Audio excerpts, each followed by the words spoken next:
Il y a beaucoup d'entre vous, comme moi aussi, qui se sont pendant longtemps posé cette question. Alors, qu'est-ce qui a que j'ai accepté Jésus comme le Sauveur et que mes prières, chaque fois que j'ai des problèmes, alors le Seigneur ne répond pas à mes prières? Mes chers frères et sœurs, moi aussi, comme vous pendant longtemps, j'avais les mêmes difficultés jusqu'au jour où le Seigneur a enlevé la cataracte de mes yeux. La première des choses que je vais vous donner comme conseil, c'est déjà d'être patient dans tout ce que vous faites. Parce que même Daniel, dans le livre de Daniel, au chapitre 10, Daniel a eu à demander au Seigneur de l'aider.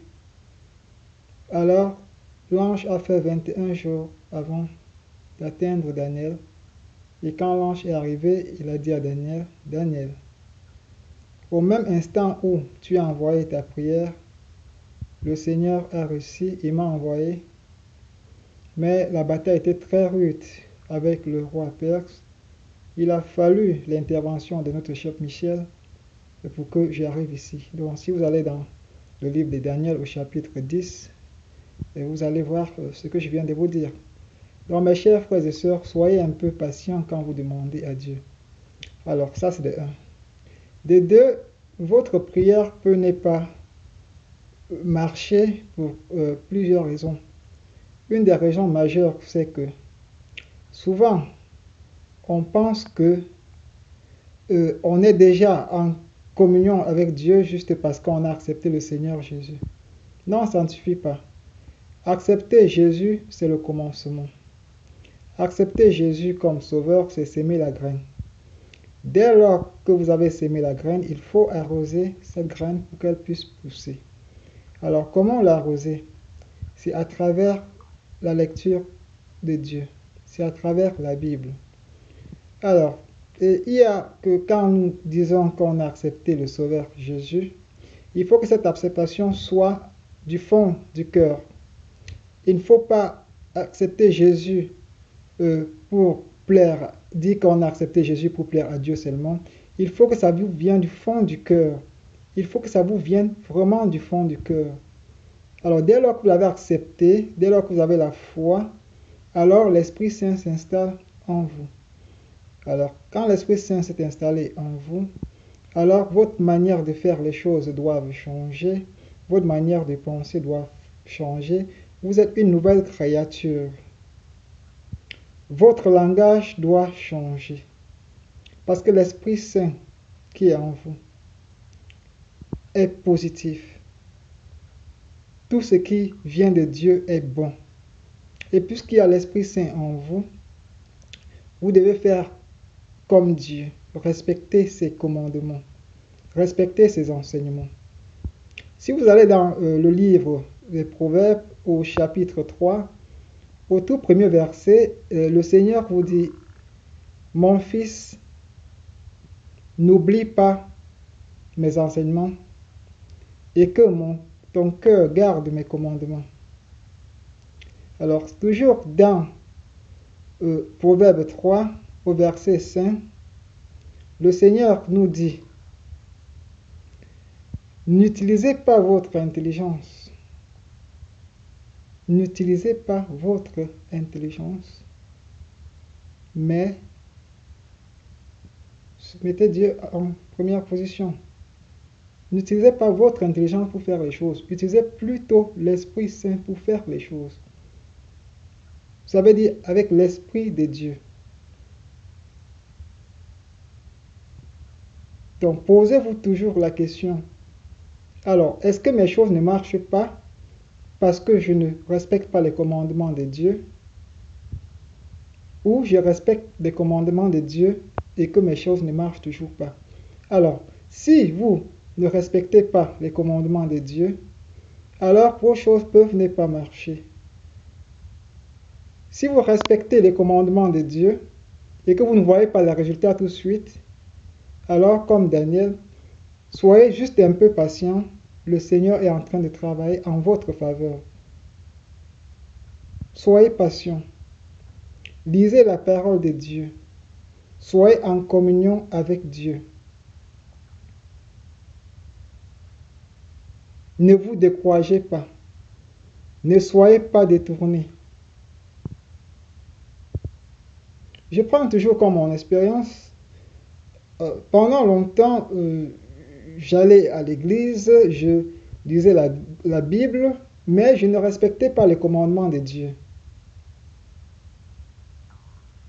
Je faisais les choses suivant mon plan, en utilisant mon intelligence, et ces choses-là étaient toujours vouées à l'échec. Jusqu'au jour où j'ai demandé au Seigneur de me montrer son chemin, de me guider. Ce jour-là, ma vie a changé et ma vie a complètement changé. Chers frères et sœurs, ne vous trompez pas, le Seigneur vous écoute. Mais il faut que l'acceptance de Jésus comme Sauveur vous vienne du fond du cœur.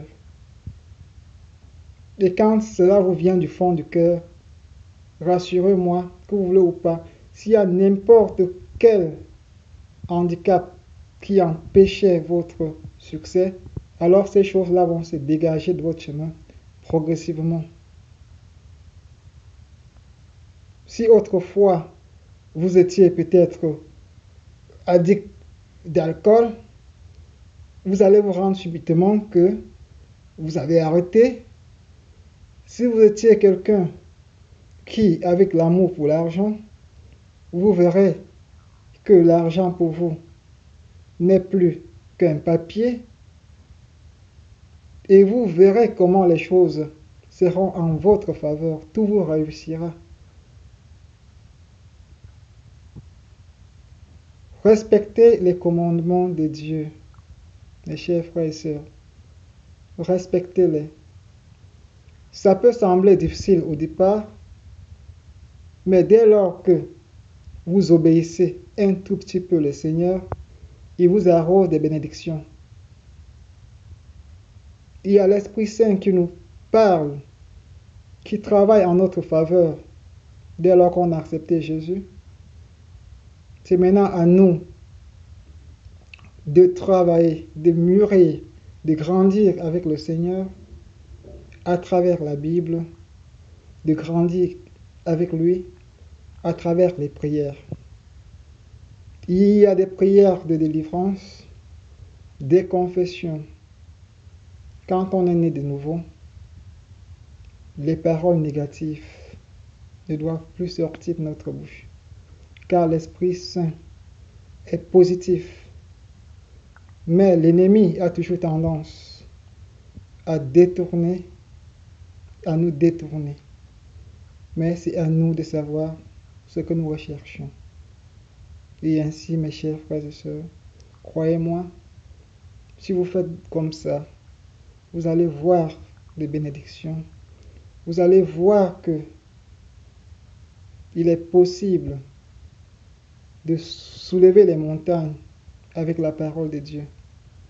Parce que dans le chapitre 16 de Marc, quand le Seigneur a envoyé son disciples, il leur a dit, ils étaient 12 au départ, mais il y a un qui s'est suicidé, vous vous souvenez bien, pour ceux qui ont lu la Bible, Judas.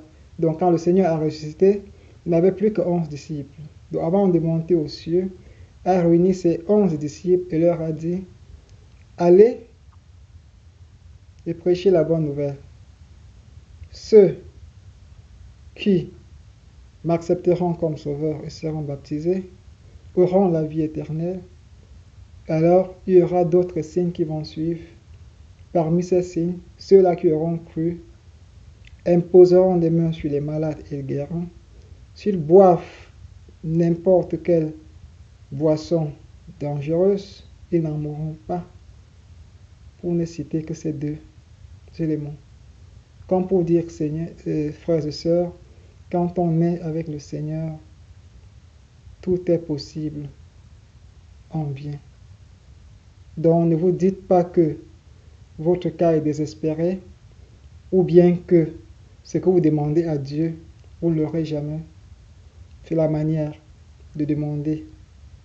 Si ce n'est pas de tout cœur, si vous n'êtes pas avec le Seigneur de tout cœur, si le Seigneur n'est pas en première position dans votre cœur, Je vous prie de commencer par là. Mettez Dieu en première position et tout ira en votre faveur. C'est un Dieu bon, c'est un Dieu honnête, c'est un Dieu d'amour. Ainsi, frères et sœurs, vous aurez des bénédictions dans vos paniers si vous êtes avec le Seigneur. À suivre.